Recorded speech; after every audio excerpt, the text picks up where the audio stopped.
Primero está la sociedad, después está el individuo. El individuo no existe sin la sociedad. Salvo que alguien haya leído Robinson Crusoe y se haya creído que eso es verdad, no existe la vida del individuo sin la vida social. 15 segundos. Por lo tanto, una sociedad que se construye sobre la base de la propiedad privada, que explota a las masas y que vive de esa explotación, no puede ser una sociedad moral. El capital necesita el patriarcado para subordinar a las mujeres y explotar más eficazmente a la clase obrera en su conjunto. Es por eso que nada garantiza, mientras exista la sociedad de clases, que los problemas que portamos las mujeres no terminen como en el cuento de la criada. Simplemente bastará 15 segundos. con que dejemos el capitalismo librado a las libertades individuales. Muchas gracias. Bueno, yo todavía ni siquiera hablaba, ya me acusaron de no conocer los debates, de los términos del debate, de no entender lo que es el socialismo, de oprimir a las mujeres y una serie de cosas. Y yo ni siquiera he hablado.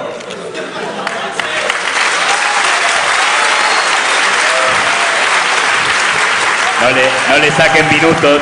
Pero déjenme decirles que yo venía con una muy buena disposición a este debate, pero lo que me doy cuenta es que aquí hay una serie de falacias, de argumentos que no tienen ningún fundamento en la historia ni en la evidencia, y una serie de inconsecuencias en lo que se plantea, porque ni siquiera hasta ahora, y espero que en el tercer exponente esto cambie, se ha definido lo que es el socialismo para justificar por qué es mejor que un sistema de libre mercado. Lo que sí se hace siempre es plantear un capitalismo real con todos los pecados que tiene versus un socialismo ideal, que es aquel donde todos vamos a ser felices y vamos a ser, por supuesto, prósperos y vamos a ser iguales. Pero déjenme decirles una cosa. Yo creo firmemente que en última instancia lo que deseamos en ambos lados es lo mismo. En última instancia. Ludwig von Mises lo dice, un gran economista liberal que ha sido muy influyente en el siglo XX, lo dice. Los socialistas y los liberales al final ambos reclaman que quieren el bien del hombre, el bien del ser humano, digámoslo así. ¿Qué es el bien del ser humano? El bien del ser humano es tanto la prosperidad económica, que Marx estaba obsesionado, Marx creía que no había libertad si no había riqueza, como la dignidad humana, ¿sí o no? Es decir, tiene un componente de bienestar material y un componente de bienestar moral, donde entra todo el juego de la solidaridad, de la cohesión y todas esas cosas que los socialistas ponen mucho énfasis y que nunca han logrado ni han sido capaces con sus sistemas aplicados en la práctica general, porque siempre la han terminado destruyendo. Entonces, déjeme volver a por qué el socialismo, y si Marx viviera hoy en día, debería abrazar el capitalismo. Y no voy a hablar de capitalismo porque es un concepto que acuñaron los socialistas, específicamente Werner von Barth. Marx nunca utilizó el concepto capitalismo, hablaba de capital, no de capitalismo. Werner von Barth acuña el concepto para criticarlo. Y por lo tanto ya viene cargado con un componente de inmoralidad. Por lo tanto yo les voy a decir de lo que voy a hablar. De un sistema de libertad personal, de libre emprendimiento. Eso es lo que yo entiendo por capitalismo. No el arreglo corrupto de las élites oligarcas que abusan en coludidas con los políticos de lo que se estaban refiriendo acá. Ese es otro sistema que no es el de libre emprendimiento. Déjenme decirles que Marx condenó el sistema de mercado porque él hizo un análisis económico que estaba mal. Básicamente la conclusión de él era que la riqueza del capitalista era el producto de la explotación. ¿Fundado en qué? Una teoría del valor-trabajo que él sacó de la economía clásica y dijo, por definición, el capitalismo equivale a esclavitud. Si el análisis económico de Marx es correcto, fuera correcto, yo estaría de acuerdo con Marx. Porque soy contrario a la esclavitud. ¿Por qué? Porque creo en la libertad personal. Pero si hubiera sido correcto, se habría producido lo que él también predijo, que era el colapso del sistema capitalista y la creciente pauperización de la clase proletaria. ¿Qué es lo que ocurrió? Todo lo contrario. Los proletarios, la burguesía y todos nuestros antepasados vienen de ahí, y nosotros todos los que estamos acá somos prácticamente burgueses hoy día en Occidente, ellos también. Bueno, vive con la mejor condición de vida de la historia humana, y si ustedes ven los datos, nunca en la historia se ha trabajado menos que hoy. Entonces, si trabajo de explotación, nunca ha habido menos explotación que hoy, incluida la época pre-revolución industrial. Entonces, si Marx viviera hoy día y pudiera honestamente apreciar el progreso que ha habido y cómo el sistema de libre emprendimiento individual ha generado la riqueza que según él era lo que iba a terminar por liberar a la especie humana. No se olviden ustedes que en el programa de Gotha él dice, fluirán a chorro lleno los manantiales de la riqueza colectiva. ¿Quién ha logrado acercarse más a ese ideal? ¿Los marxistas, los socialistas o los que defienden la libertad individual y el mercado? Si Marx estuviera hoy día vivo, y los socialistas en general que lo siguen en esta idea de que vivimos en una sociedad opresiva, él mismo estaría defendiendo el capitalismo. Porque el capitalismo es el sistema que se está acercando al ideal que él prometió, el ideal de una sociedad más igualitaria, con menos clases que antes de la Revolución Industrial, donde estaba todo predeterminado, y el ideal de una sociedad donde hay más bienes materiales que pueden terminar generando la libertad humana que a él tanto le preocupó. Independiente como la haya definido, y me quedan 15 segundos porque estoy viendo mi cronómetro, ya lo sé, independiente como él lo haya definido, no cabe absolutamente ninguna duda de que todo el edificio teórico económico marxista está mal y por lo tanto las consecuencias morales e implicancias morales son equivocadas. Muchas gracias. Nosotros no nos lavamos las manos, simplemente decimos que ustedes son fascistas. Y esa caracterización se deriva del concepto de libertad individual. Mi libertad termina cuando empieza la libertad ajena. ¿Qué se deduce de este concepto de libertad? Que yo sería más libertad si los mato a todos. Si no queda nadie, soy libre. Esa es la soberanía del individuo. Eso es el fascismo. ¿Se hacen cargo de la Alemania nazi? Eso es capitalismo. ¿Se hacen cargo de la Alemania nazi o no? ¿Se hacen cargo del fascismo italiano o no? Eso es capitalismo. Esas sociedades son capitalistas. Miren, Ludwig von Mises dijo que los seguidores de Marx y Engels nunca habían argumentado en contra de sus opositores, que Marx y Engels nunca habían argumentado contra sus opositores, sino que los habían atacado, descalificado e insultado. Eso es lo que estamos viendo aquí. Una verdadera clase de insultos, descalificaciones sin argumento de parte del primer ponente, por lo menos. Aparte diciendo cosas que no son efectivas, que acá no se han dicho. Pero déjenme decirle una cosa sobre el fascismo. Si él hubiera leído la doctrina del fascismo de Benito Mussolini, se daría cuenta que él textual y explícitamente dice que el fascismo es una reacción en contra del liberalismo y del individualismo. Es decir, ellos son o él es el fascista, no nosotros. Y otra cosa de Mussolini, que siempre se la pongo a mis trolls en Twitter, que me quieren tanto. Yo les digo, me dicen, tú eres un fascista porque defiendo la libertad del individuo y los derechos humanos. Y yo les digo, ¿por qué? Porque el Estado hay que dejarlo fuera de eso, ¿no? Nada contra el Estado, nada fuera del Estado, todo dentro del Estado. Eso lo dijo Mussolini. ¿A quién representa mejor esa frase? ¿A este lado o a ese lado? Entonces, vamos bien de quiénes son los fascistas. Yo no acepto esa calificación. Creo que es el típico ataque burdo, sin ningún fundamento filosófico. Ni una persona seria que sepa lo que es el fascismo puede acusar a un liberal de fascista. Es una estrategia táctica para poner una etiqueta sin ningún fundamento y que no resiste el menor análisis. Gracias. Fascismo no es un insulto, es una caracterización. Se caracteriza esta ideología como fascista, no estamos insultando a nadie. Primera cuestión. Justamente un insulto. Bueno, no, se está diciendo que estas ideas son ideas fascistas. Primero. Segundo, decir que yo lo remitiría a Axel, creo, a que lea realmente los escritos de Mussolini explicando justamente su origen, su lectura de Nietzsche y la idea del superhombre y la cuestión del individualismo. Una cuestión elemental, nazismo y fascismo salen a combatir al comunismo. El santo y seña de los fasci son las camisas negras que salen a combatir a los comunistas.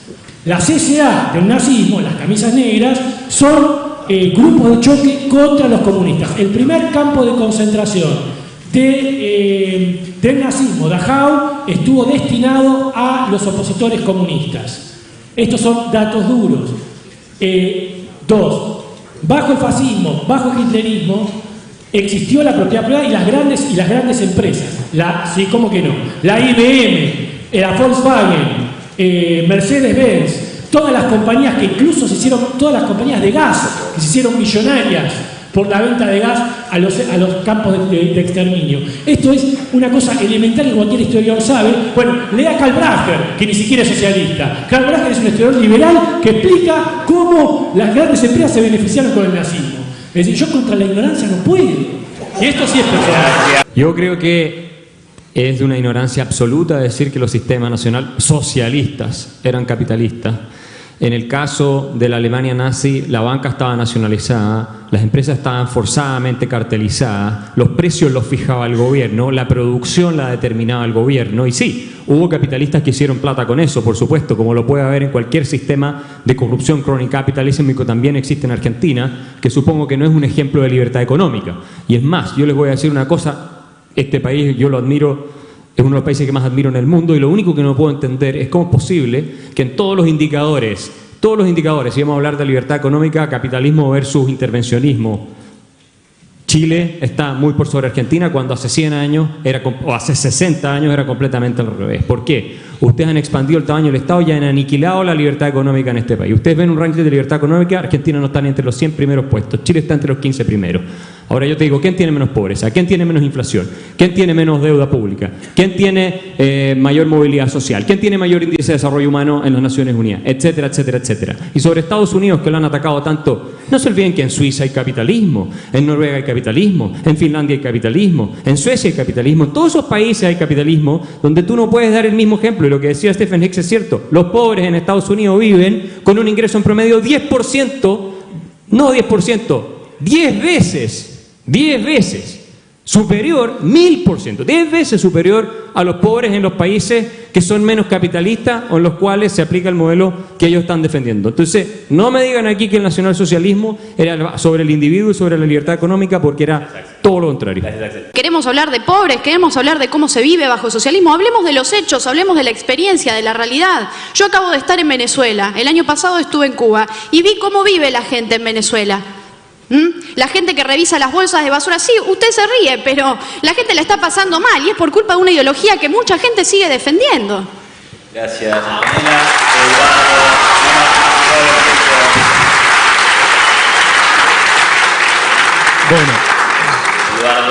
Eduardo, vos querías comentar, pero seguramente podés elaborar, porque Antonella trajo el caso de Venezuela y vos habías planteado que eso no era de ninguna manera... Sí, producto del hecho de que ignoramos la realidad y confundimos vacas con caballos, le llamamos socialismo a cualquier cosa, y entonces Venezuela es socialista porque un tipo delirante se le ocurrió llamarle socialismo del siglo XXI, y hay otro delirante que es un dictador que dice que con un pajarito se conecta con el otro.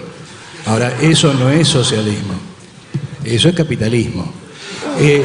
No solamente... Respetemos, por favor, dejémoslo hablar. No solamente eso es capitalismo, sino que todos los países pobres a los que Antonella no quisiera ir, y yo tampoco, como Haití, son capitalistas. El primer animal en el espacio tiene el mismo nombre que mi perra, se llama Laika. El primer ser humano en el espacio, Yuri Gagarin, la primera mujer en el espacio. Decir que el socialismo no había innovación y no hay crecimiento es de conocer la historia. Rusia era una sociedad completamente atrasada de los cánones de su época y se transformó en 50 años en la segunda potencia mundial. Entonces decir que no hay desarrollo de la riqueza es un absurdo. Miren, este es el problema. Si yo comparo la realidad del capitalismo, la situación de los seres humanos en cualquier sistema con una utopía, siempre la realidad sale perdiendo. Pero a mí me gustaría que ellos me dijeran dónde está y dónde existió el ideal socialista del que ellos están hablando. Porque hasta donde yo sé, y sería interesante que me digan un país que ustedes admiren hoy en día, o tal vez no existe ninguno, porque ninguno está a la altura del principio moral que ustedes están enarbolando, pero ¿dónde está eso? Déjenme darle, aquí hablaron con números y pudieron citar con los dedos de una mano algunos de los logros del socialismo en la Unión Soviética, a pesar que el mismo Lenin tuvo que aplicar la nueva política económica y abrirse a cierta forma de capitalismo porque estaba fracasando completamente la economía centralmente planificada. Pero más allá de eso, déjenme darle algunos números. En el siglo XIV, siglo XV, en Inglaterra murió el 40% de la población producto de la peste negra. En Florencia fue el 50% de la población. Eso no es hace mucho tiempo. Lo mismo se aplica a toda Europa. En 1696 el 25%, 30% de la población de Estonia murió y de otros países europeos por hambre. Por hambre. Eso no es moral, eso no importa, me van a decir ellos. Bueno, eso ya no existe. ¿Saben por qué? Porque vino la revolución industrial y vino el mercado, vinieron las empresas, vino la innovación. Ahora, si eso no es un triunfo moral, incluso del tipo que predicaba Marx, ¿qué es lo que es? O sea, hoy día la gente... En los países en que se muere de hambre, en los países donde el capitalismo no está, y voy a terminar con un dato antes de que Iván me interrumpa porque lo noto nervioso. China, la China comunista de Mao, el año 1950, se quedó en el sistema que yo supongo que ellos proponen, o sea, que todavía no han dicho qué es lo que proponen en la práctica. Entonces cuando lo expliquen tal vez vamos a tenerlo más claro. En 1950 China tenía el ingreso per cápita de la Europa del siglo XV. Vivían en el equivalente a la Edad Media europea los chinos. Y fue un comunista, Deng Xiaoping, el que dijo, no importa qué color sea el gato, lo que importa es que case ratones, abrió la economía y hoy China es una sociedad más desigual que antes, es decir, la igualdad, la miseria que tenían antes ha desaparecido, y tú tienes 420 millones de personas con un ingreso per cápita de más de $23.000. Así que si queremos hablar de números, porque alguien nos desafió a hablar de números, esos son todos números oficiales avalados por todas las organizaciones internacionales. ¿Dónde están los números del socialismo? Gracias. Las primeras experiencias no siempre funcionan y a veces fracasan, pero muestran el futuro. El socialismo es eso, es un futuro donde todos tengamos para vivir y donde justamente se desarrolla el individuo, porque el individuo va a estar desligado de las tareas biológicas. Vamos a dejar de preocuparnos por comer, por vestirnos, por tener una vivienda. Vamos a despreocuparnos de eso porque la sociedad eso ya lo resolvió. A diferencia de la Edad Media, donde efectivamente las hambrunas eran masivas, era porque la sociedad no podía producir todo lo que se necesitaba. Hoy en día, la sociedad produce todo lo que la humanidad necesita.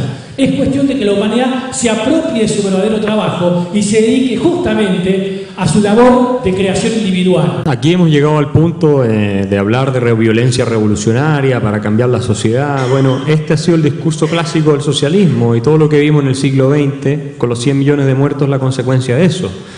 Se habla de esa violencia revolucionaria porque se cree que el fin al cual se está apuntando, lo acaba de decir, esta utopía, este futuro. El socialismo nunca existe en la práctica, siempre está en el futuro, ¿no? Hay que llegar. Bueno, es tan grandioso que justifica el costo. Y a Eric Hobsbawm una vez le preguntaron al famoso historiador marxista si es que valía la pena matar a millones de personas para construir la sociedad socialista, y él dijo que sí. Entonces yo les pregunto a ustedes, ¿qué moralidad es esa?